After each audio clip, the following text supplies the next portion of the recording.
Et maintenant, nous allons voir comment changer la portée de nos bins. Ok? Ce que je pourrais vous dire, que c'est pareil par rapport au module précédent concernant la configuration à l'aide des annotations directement sur en fait notre logic MIDI. Sauf la différence ici, c'est que en fait cette annotation qui est @scope, on va l'utiliser dans notre forme config. Ok? Très bien. Donc pour singleton, donc vous le connaissez déjà, donc @scope et vous mettez singleton. Pour prototype, vous le connaissez aussi déjà, @scope prototype.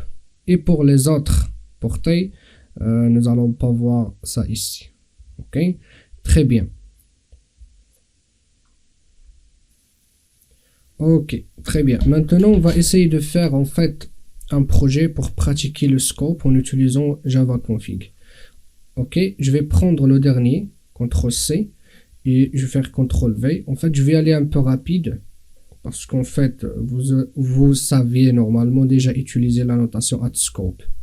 Ok, donc c'est le projet concerne le scope, et je vais supprimer sans la notation value. Ok, copie. Très bien, donc elle est là. Je vais entrer, la première modification à faire dans nos formes. En fait, je vais ajouter une méthode setLabelé ici, ok, pour pouvoir en fait modifier, donc elle retourne void, pour pouvoir modifier en fait le libellé de nos formes, ok. Donc public void setLabelé et qui va prendre en paramètre un string qu'on va l'appeler libellé. Je fais CTRL S. Rectangle, en fait, il a déjà cette fonction ou bien cette méthode. Donc, normalement, il est là. Cette labelé, il est là. Très bien. Ça, la première étape à faire. La deuxième étape à faire, en fait, on va ajouter le @scope sur notre bin concerné. OK? Pour l'instant, en fait, comme je l'ai déjà dit à plusieurs reprises, le singleton, c'est le scope en fait par défaut. Ok, ça veut dire que cette ligne que je viens de mettre normalement elle n'a pas d'influence. Ok, très bien, donc je vais le dire ici le singleton et la portée par défaut. Très bien, ça d'un côté. Il reste quoi faire? On va créer une application pour tester tout cela. Ok, je vais prendre la dernière, CTRL-C, CTRL-V, et ça concerne en fait le scope. Ok, je vais enlever le 2. Ok, donc comme j'ai dit, je vais aller un peu rapide. Ok, très bien. L'objectif de cette application, vous le saviez déjà, en fait, c'est d'instancier deux objets du même bin et faire des modifications sur un et voir est-ce que ces modifications faites sur le premier objet vont impacter le deuxième objet. Ok, donc je vais alors récupérer ma forme 1, ok, de bin rectangle. Je vais alors créer un autre objet qu'on va appeler ma forme 2, on est d'accord, et du même bin qui est rectangle. Très bien. Ça d'un côté, on va afficher en premier lieu en fait les informations de ma forme 1 et les informations de ma forme 2. Ça d'un côté.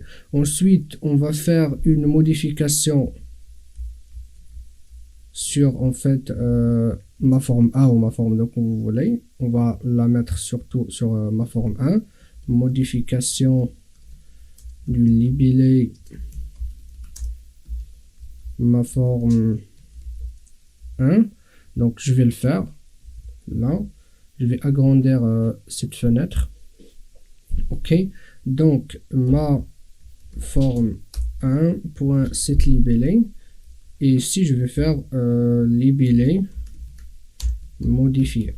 Ok, et ensuite je vais afficher en fait les informations comme ça pour voir est-ce qu'en fait les changements que j'ai fait sur ma forme 1 vont impacter ma forme 2. Ok, CTRL S et je vais l'exécuter. Donc run as Java application.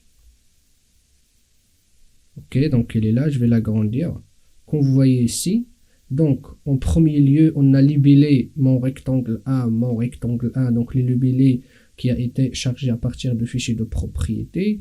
Je modifie le libellé pour ma forme 1 et vous voyez ici, ma forme 2, elle a été modifiée aussi. Ok, très bien. Donc, vous pouvez faire d'autres tests comme j'avais fait en fait avant, en faisant en fait la comparaison de l'adresse mémoire ou bien de faire une comparaison entre les deux objets. Je vais pas le faire. Si vous voulez en fait la faire, il n'y a pas de souci, continue là-dessus. Ce que je vais faire moi plutôt, je vais aller maintenant modifier en fait le scope, donc faire forme config ici, et je vais dire prototype. Voilà, prototype. CTRL S. Maintenant, je vais exécuter.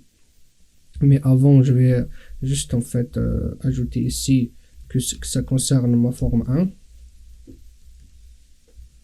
Parce que tout à l'heure, on n'avait pas la visibilité. Et je vais faire comme ça. J'ai oublié un plus là. Et je vais faire comme ça. Je vais la copier ici. Et je vais faire 2. Je vais faire pareil, la copier ici et la copier ici, faire 2. Je fais CTRL S. Donc maintenant je vais exécuter une autre fois, donc run as, sachant que maintenant je suis avec, ou bien je suis sous la portée prototype. Ok, très bien. Donc ma forme 1, on a libellé qui est également rectangle 1. Ma forme 2, libellé également rectangle 1. Donc c'est le libellé récupéré à partir de fichiers de propriété. Après, je modifie en fait le libellé de ma forme 1. Donc ma forme 1, libellé modifié, c'est normal. Mais regardez ici, ma forme 2, libellé, mon rectangle 1. Donc le libellé, il reste le même. Vous voyez ici, donc ça veut dire quoi? Ça veut dire qu'on a deux instances différentes. Ok? Et comme je l'ai dit avant, vous pouvez aussi en fait approfondir les tests et faire par exemple un test sur l'adresse mémoire ou comme vous voulez, comme j'avais fait moi avant. Ok? Très très bien. Voilà en fait l'utilisation de AddScope sur Java Config. Ok? Très très bien.